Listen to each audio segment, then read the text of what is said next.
So the I-94 form is really what your status is in the United States, which it's a very important form.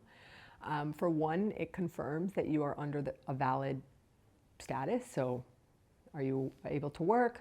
Are you able to visit? And it confirms how long you're able to stay in the United States without having an overstay. So the form is basically a document that the Customs and Border Patrol officer stamp into your passport, and then also they keep track electronically.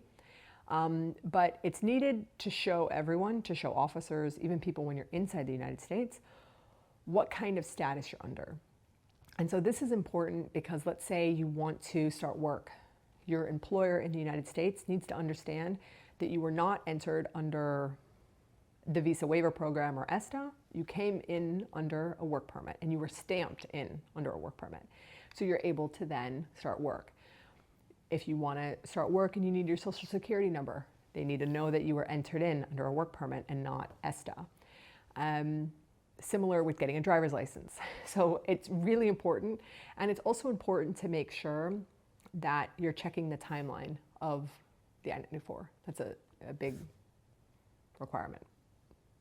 So the visa, if we take a step back, the visa is a travel document, only a travel document. It gets you to the border.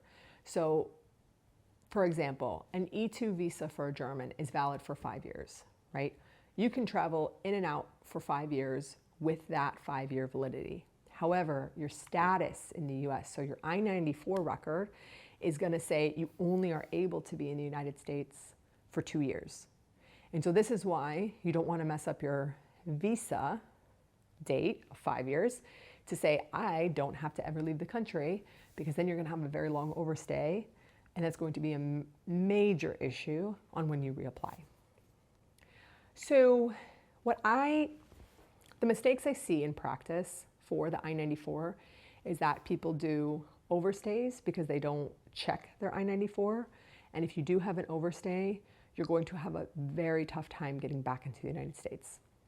Another issue that I see is people enter under what they think is their work permit, but the airport officer, the CBP officer, accidentally puts them under ESTA. So then they're on a tourism visa.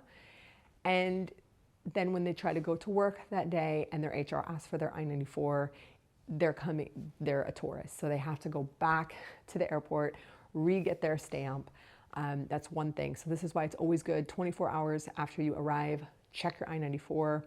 And then of course, just make sure you are always keeping your status active, because your I-94 form to most lawyers, to me, is probably the most important document you have for your immigration. So VinHiller can help with the I-94 process to basically make sure and support you in knowing and understanding what the I-94 record is, how to check it, how to make sure that you're in under the US as the valid status that you want to be under, so either your work permit or your work visa or ESTA, right? And how long did the officer even allow you to be in the United States is another thing that we have to be watchful for.